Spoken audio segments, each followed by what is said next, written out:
Dr. Lee Hannah wiped the sweat from her forehead as she stared at the glowing screen in front of her. The numbers and symbols dancing across the display made her heart race. After 300 years of silence, Earth had finally broken through. The barrier that kept them cut off from the rest of the galaxy.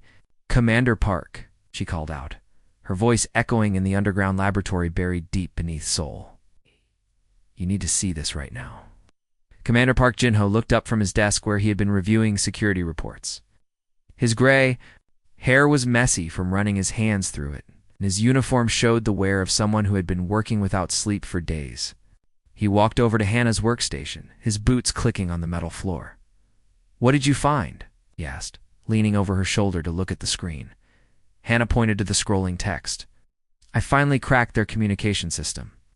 This is a live transmission between two alien traders discussing shipping routes."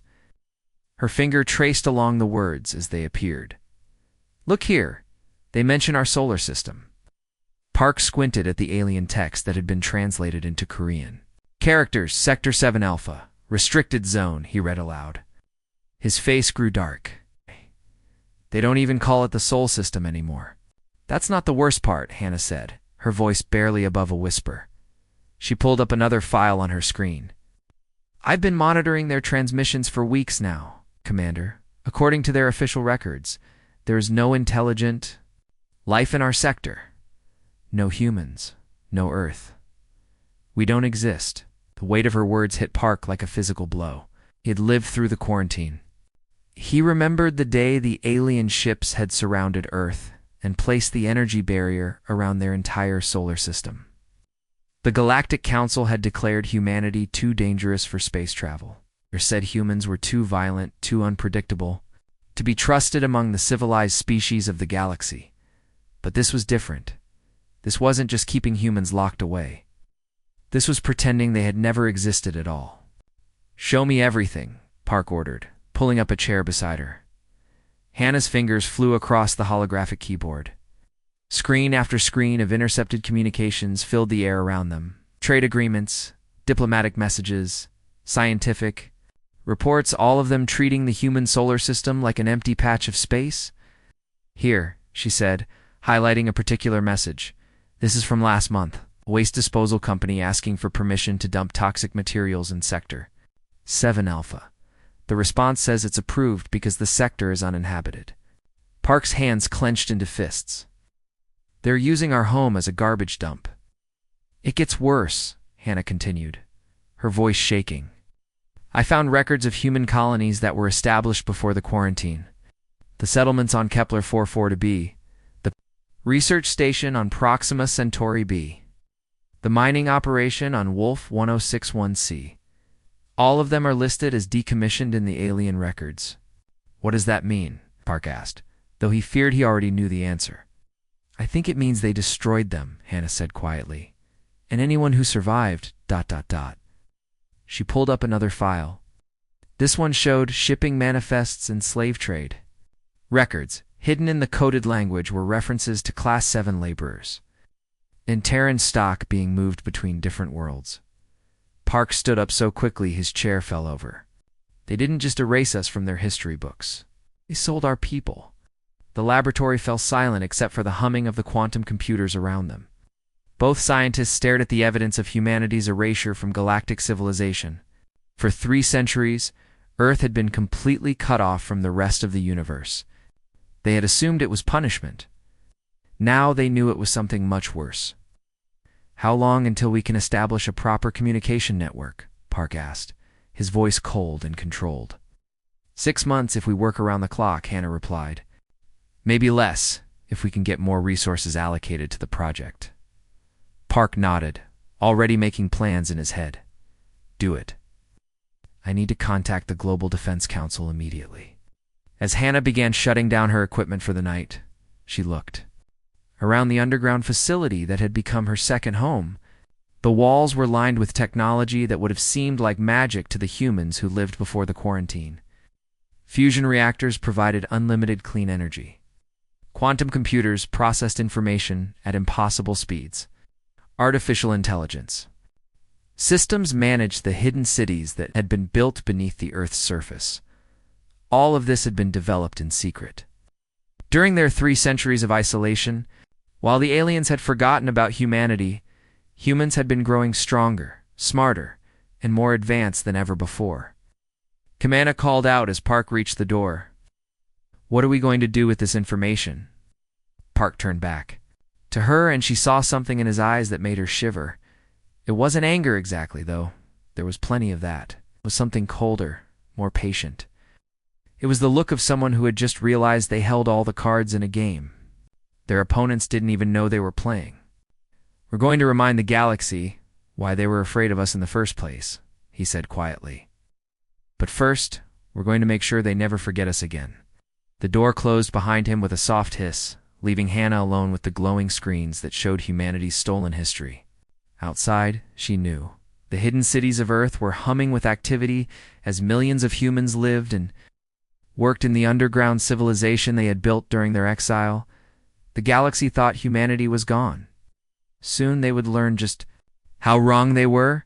Captain Kimday pressed himself against the cold crystal rock, his special suit making him almost invisible in the strange purple light of the alien sun. His heart was beating so fast he was afraid the aliens might hear it, even though he knew that was impossible. Below him, the mining machines were working non-stop. Giant metal arms dug deep into the ground, pulling out shiny rocks that the aliens needed for their spaceships. The noise was terrible, grinding, crushing, and the constant hum of the energy weapons that kept the workers in line. But it wasn't the machines that made Kim Day want to throw up. It was the people working next to them, humans, real humans from Earth, just like him. There were maybe 50 of them that he could see. They wore thick metal collars around their necks that sparked with electricity whenever they moved too slowly. Their clothes were just rags, and their skin was covered in cuts and bruises. Some of them were old, with gray hair and bent backs. Others were young, maybe teenagers who had been born in this horrible place. Kim Day had to bite his tongue to keep from screaming. He touched the tiny communicator in his ear and whispered as quietly as he could. "Tiger Base, this is Shadow One. I found them. I found the people from Kepler Colony." The voice that came back through the static was Admiral Yoon Mingi, speaking from Earth. "Shadow One, are you sure? Are they alive?" Kim Day used his special glasses to look closer at the workers. One of the older men had a scar on his forehead that looked like the letter K. Kim Day knew that scar. All the scientists from Kepler Colony had gotten those scars during their initiation ceremony. "Yes, Admiral, they're alive, but just barely." His voice was shaking with anger. "These people have been slaves for 30 years, maybe longer." Kim Day moved his glasses to look at the entrance of the mining facility. There, carved into the metal door, was a symbol he recognized. It was the logo of the Kepler Research Station, a planet with 3 moons around it. The same symbol his grandfather had worn on his uniform before the quarantine. "Admiral," he whispered, "they didn't just destroy our colonies. They took our people and made them slaves." Back on Earth, deep underground in a secret base hidden beneath the mountains of Korea, Admiral Yoon Minji stared at the reports coming in from her spy teams all across the galaxy. The news was getting worse with every message. Captain Lee Selman had found humans working in alien factories on a planet near the center of the galaxy. Lieutenant Park Ji-ho had discovered human children being sold in slave markets on 3 different worlds. Commander Choi Hyok had watched human families being separated and shipped to different planets like cattle. 17 locations confirmed so far, said Lieutenant Name Yuri, reading from her computer screen. "We estimate at least 5,000 humans in slavery across the galaxy." Dr. Choi Sunwoo looked up from his microscope, where he had been studying blood samples that the spy teams had managed to collect. His face was pale, and his hands were shaking. "Admiral," he said quietly, "I need to tell you something terrible. The aliens aren't just using our people as slaves, they're breeding them." The room went completely silent. Even the humming of the computers seemed to stop. "What do you mean?" Admiral Yoon asked, though she was afraid to hear the answer. Dr. Choi pulled up images on the big screen at the front of the room. A genetic test showed that they're controlling who has children with whom, trying to create humans who are stronger or smarter or better at specific types of work. One of the images showed a group of human children who all looked almost exactly the same. Another showed adults who were much taller than normal humans with extra muscles for heavy lifting. "They're treating our people like farm animals, Doctor," Choi continued, "making them breed to create better workers." Admiral Yoon felt sick. She had thought the worst thing the aliens could do was kill humans. She had never imagined they would do something like this. "How long has this been going on?" she asked. "Based on the genetic evidence, at least 200 years. Maybe longer." Dr. Choi sat down heavily in his chair. "Admiral, some of these people have never even heard of Earth. They don't know they came from another planet. They think this is just how life is supposed to be." The room stayed quiet for a long time. People in the command center were all thinking the same thing. For 300 years, they had thought Earth was being punished for being too violent. They had spent all that time trying to become more peaceful, more civilized, but the aliens hadn't been trying to teach them a lesson. The aliens had been lying the whole time. Quarantine wasn't punishment, it was a cover-up. It had given the aliens time to steal human colonies, enslave human families, and erase any evidence that it had ever happened. Admiral Yoon stood up slowly. Her voice was quiet, but everyone in the room could hear the anger in it. "Send a message to all our teams," she said. "Tell them to gather as much information as they can, but don't try to rescue anyone yet. We need to know exactly how big this problem is before we act." She looked around the room at the faces of her officers. These were good people who had spent their whole lives preparing to defend Earth. Now they were learning that their job was much bigger than they had thought. "And begin phase 2 of our preparation," she continued. "It's time to show the galaxy what happens when you hurt a human's family." Engineer Bae Sola held onto the metal rail as her body floated in the zero gravity of the secret shipyard. Around her, massive machines moved like careful dancers, putting together the final pieces. Of humanity's most advanced warships, the shipyard was hidden in the dangerous radiation around Jupiter, where no alien ship would ever think to look. "Beautiful, isn't she?" said Chief Engineer Park Taman, floating up beside her. He was pointing at the newest ship, a sleek black. A vessel that seemed to bend light around it. Bae Sola nodded. "Ass!" Watching as robot arms installed the last of the special weapons systems. 73 ships completed, each one invisible to their sensors, each one capable of appearing and disappearing like a ghost. Her communicator crackled to life. "Engineer Bae, this is Admiral Yoon. Status report."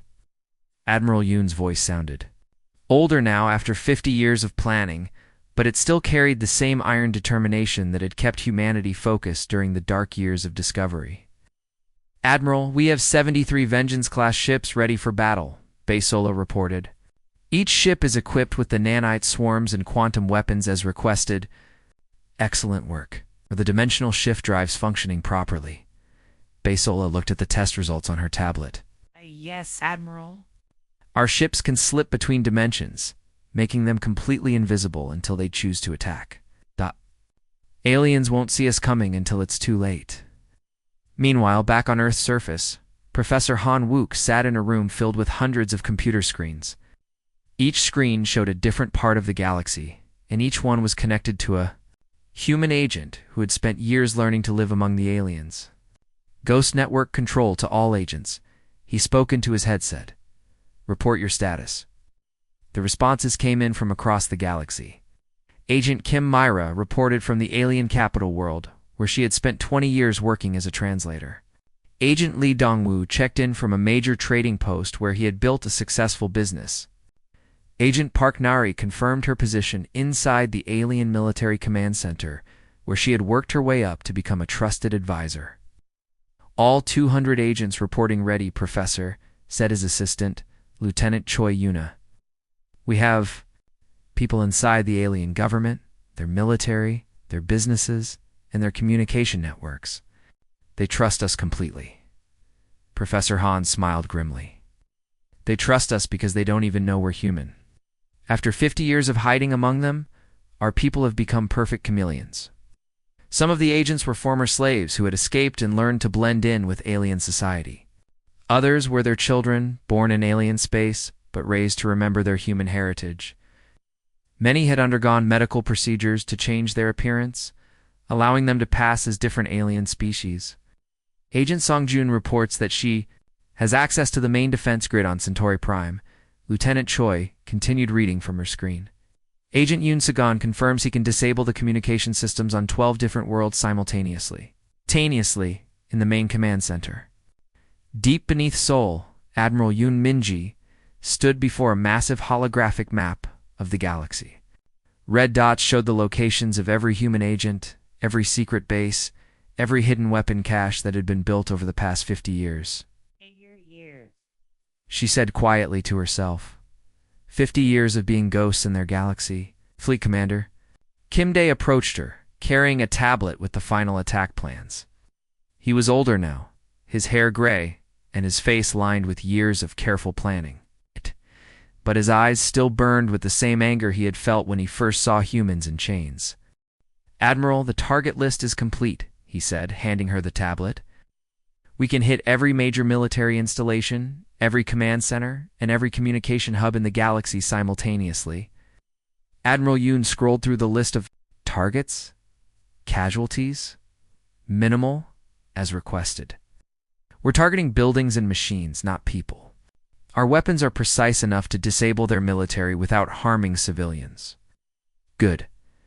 Admiral Yoon looked around the command center at the faces of the men and women who had dedicated their lives to this moment. "We're not doing this for revenge. We're doing this for justice." Dr. Choi Sunwoo, now much older but still sharp, looked up from his analysis station. "Admiral, our psychological profile of the aliens suggests they will surrender quickly once they realize the scope of our capabilities. They're not used to facing an enemy they can't see or understand." "That's the point," Dr. Admiral Yoon replied. "For 350 years, they've thought of us as violent primitives. They're about to learn that we're something much more dangerous. We're humans who have had centuries to plan." Fleet Commander Kim reviewed the timing charts. "One more time. All units will be in position within 72 hours. The Ghost Fleet will remain invisible until the exact moment of attack." Admiral Yoon nodded and looked back at the galaxy map. Every red dot represented a human who had spent decades preparing for this moment. Every hidden base, every secret weapon, every carefully placed agent was part of a plan that had taken half a century to arrange. "Send the message to all units," she ordered. "Operation Ghost Storm begins in 72 hours. It's time to remind the galaxy that humanity is very much alive." The command center buzzed with quiet activity as the final preparations began. Soon, the galaxy would discover that forgetting about Earth had been their greatest mistake. They had given humanity 50 years to become something they had never faced before, an invisible enemy. With perfect patience and unlimited determination, the ghosts were ready to reveal themselves, but the galaxy would never be the same. At exactly 8 o'clock in the morning, Galactic time, everything changed across 200 worlds at the same moment. Counselor Vex High was sitting in his fancy office on Prima Centauri, the most important planet in the galaxy. He was drinking his morning tea and reading boring reports about trade between different alien worlds, when suddenly every screen in the building went completely black. For a few seconds, there was nothing but darkness. Then words appeared on every screen in the galaxy, on computers, on televisions, on the giant displays in public squares. Even on the small screens that aliens carried in their pockets, first came numbers, coordinates pointing to a forgotten corner of space where no one was supposed to live. Then came pictures that made Vex High drop his teacup on the floor. The pictures showed human settlements being destroyed by alien weapons, showed humans being put in chains and loaded onto ships like cargo. They showed human children being sold in markets like animals. The images were old and grainy, but they were real. Vexai felt his blood turn cold as he recognized some of the locations. These were the human colonies that had been decommissioned centuries ago. The ones that were supposed to have been empty when they were destroyed. Then the picture stopped, and 5 words appeared on every screen in the galaxy, written in perfect galactic language. "The ghosts have come home." At that exact moment, Fleet Commander Kim Dae stood on the bridge of his invisible warship. watching as 73 human vessels suddenly appeared around Prima Centauri like magic. For 50 years, the ships had been completely hidden using technology the aliens didn't even know existed. Now they were revealing themselves for the first time. Their defense systems are down, reported Lieutenant Park Hyun from his control station. Their communication networks are offline. All their orbital weapons platforms have been disabled. Kim Dae nodded grimly. The attack had been planned down to the second. While the alien leaders were staring at the pictures of their crimes, human agents and tiny robots had been quietly destroying their ability to fight back. All units, this is Ghost Command, came Admiral Yoon's voice over the radio. Begin Phase 4. Show them everything, across the galaxy. Human agents who had been hiding for decades suddenly activated powerful transmitters. Every television channel, every radio station, every computer network in alien space was taken over by the same broadcast. Dr. Choi Sun-woo's voice spoke calmly from Earth, telling the true story of what had happened to humanity. He explained how the aliens had not just isolated Earth, but had destroyed human colonies and enslaved the survivors. He showed evidence of the slave markets, the breeding programs, and the complete erasure of human history from galactic records. For 300 years, you've told everyone that humans were too dangerous to be allowed in space, Dr. Choi said. You were right about us being dangerous, but you were wrong about why. On the mining planet Tertia 7, something amazing happened. The human slaves who had been working in the mines for decades suddenly felt their shock collars stop working. The electric fences that kept them trapped powered down.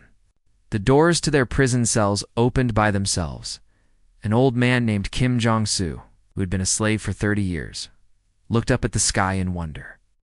He had never seen spaceships like the ones that were now hovering over the mining facility. They were sleek and black and seemed to bend light around them. Those ... are those human ships? Whispered a young woman named Lee Suman, who had been born in slavery and had never seen Earth. The answer came from loudspeakers that appeared to be broadcasting from the mysterious ships. Citizens of Earth, you are free. Your long imprisonment is over. Back on Prima Centauri, Counselor Vex High stood at his window, staring up at the human fleet that surrounded his world. The ships had appeared from nowhere, moving through space in ways that seemed impossible. Their weapons were unlike anything he had ever seen, and they had disabled the galaxy's most advanced defenses in minutes. How is this possible? He whispered to himself. They were primitives. They were isolated for centuries, as if hearing his thoughts. One of the human ships sent a message directly to his personal communicator. We learned to hide because you forced us to. We learned to be invisible because you tried to erase us. Now you will learn what 50 years of planning can accomplish. All across the galaxy, alien military commanders were trying to respond to the attack, but they found their weapons wouldn't work. Their communication systems were under human control. Their computers had been infected with tiny robots that obeyed human commands. General Zexstar, the head of Galactic Military Forces, stared at his command screens in disbelief. Where did they get this technology? How did they become so advanced? Answer came from Admiral Yoon herself, broadcasting from Earth. You gave us 3 centuries of isolation to develop in secret. You gave us 50 years of knowing about your crimes to plan our response. We used that time well. For the first time in galactic history, an enemy had appeared that could not be detected, could not be tracked, and could not be fought using traditional methods. The humans had become something the aliens had never encountered before, an invisible, an enemy that had been watching and planning for decades. Counselor Vexay finally understood the terrible truth. Humanity had not been weakened by their isolation. They had been made stronger. The galaxy had created their own worst nightmare by giving humans time to prepare.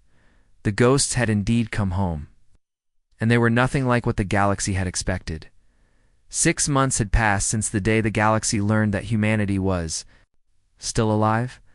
Now, Ambassador Lee Minho walked slowly into the Great Hall where the Galactic Assembly met to make decisions for all the worlds in space. The hall was enormous, with seats for delegates from hundreds of different alien species. The ceiling was so high that clouds sometimes formed near the top. But today, The massive room was completely silent as Lee Minho made his way to the speaking platform in the center. Every alien in the room was staring at him. Some looked afraid, others looked angry. Many just looked confused, still trying to understand how the humans they thought were gone had managed to disable their entire military in a single day. Honored delegates, Lee Minho began, his voice clear and strong enough to reach every corner of the huge room. I know you have been talking about whether humanity should be allowed to have a voice in this assembly, but you are asking the wrong question. Admiral Yun Mingi sat in the section reserved for diplomats, watching the alien council members shift nervously in their seats. She was older now, her hair completely gray, but her eyes were still sharp. She had spent her whole life preparing for this moment. We are not here to ask for your permission to exist, Lee Minho continued. We are here to tell you what you owe us, and to make sure you never do to anyone else what you did to us. Your counselor Vexai, the same alien who had been drinking tea when the human attack began, stood up from his seat. His voice was shaky when he spoke. Ambassador Lee, surely you can understand why we are careful around your species. Your military capabilities are far beyond what we thought possible. Lee Minho smiled, but it was not a friendly smile. You are afraid of us now. Good, you should be. Dr. Choi Sunwoo, who was sitting near the back of the hall, pressed a button on his device. Suddenly, the air above the assembly filled with holographic images. The images showed thousands of humans who had been freed from slavery over the past 6 months. They showed new human settlements being built on dozens of planets. They showed human children who were seeing the sky for the first time in their lives. Look at these people, Lee Minho said, pointing to the floating pictures. These are the humans you tried to erase from history, the ones you sold like animals, the children you bred like livestock. The alien delegates stared at the images in uncomfortable silence. Many of them had never seen the evidence of what their governments had done to humanity. They had been told that the quarantine was for everyone's safety, not that it was covering up slavery and genocide. 300 years ago, you looked at humanity and decided we were too violent for your galaxy, Lee Minho continued. We're wrong about us then? But you were right about one thing. We can be very dangerous when you threaten our families. High above the planet, Fleet Commander Kim Dae stood on the bridge of his flagship, watching the assembly through the ship's cameras. Around him, the entire human fleet remained visible in the sky, a constant reminder of humanity's new power. The ships no longer hid in the shadows. They wanted everyone to see them. Sir, the vote is about to begin, reported Lieutenant Park Hyun from his station. Kim Dae nodded. All units maintain position. Let them see us while they decide our future. Back, in the assembly hall, the alien delegates were whispering among themselves. Some wanted to fight back against humanity's demands. Others wanted to negotiate. But most were simply afraid of what would happen if they said no. Lee Minho raised his hand for silence. You have 3 choices, he said. You can officially recognize Earth as an equal member of this galaxy. You can pay reparations to every human who was enslaved. And you can promise that this will never happen again to any species. And if we refuse, asked Counselor Zextan from the military sector. Lee Minho's smile grew wider and somehow more frightening. Then you will learn why the old stories about humans being dangerous were true after all. The vote was called, and one by one, each alien species cast their decision. The results appeared on the great screen above the assembly. Full recognition of Earth, approved. Reparations for enslaved humans, approved. Establishment of human protection protocols, approved. The vote was unanimous. Not a single alien species voted against humanity's demands. As the voting ended, Lee Minho stepped forward for his final words. His voice carried to every corner of the galaxy through the communication networks that humanity now controlled. You turned us into ghosts, he said. You tried to make us disappear from your history books. But we learned to be better ghosts than you ever imagined. We learned to watch you without being seen. We learned to be everywhere and nowhere at the same time. Admiral Yoon felt tears in her eyes as she listened to the speech. After a lifetime of planning and fighting, humanity had finally won not just their freedom, but their place in the galaxy. The galaxy forgot about Earth, Lee Minho concluded, his words being broadcast to every world in space. That was your mistake. Because now we are everywhere, and we will never let you forget us again. As the assembly ended and the aliens filed out of the Great Hall, they all looked up at the human ships still hanging in the sky above them. The ships were beautiful and terrible, a reminder that humanity was no longer the helpless species they had once imprisoned. The galaxy would indeed never forget Earth again. They couldn't because humans were now watching from every shadow, living on every world, making sure that the dark days of slavery and erasure would never return. Humanity had come home to the stars, and this time they were here to stay.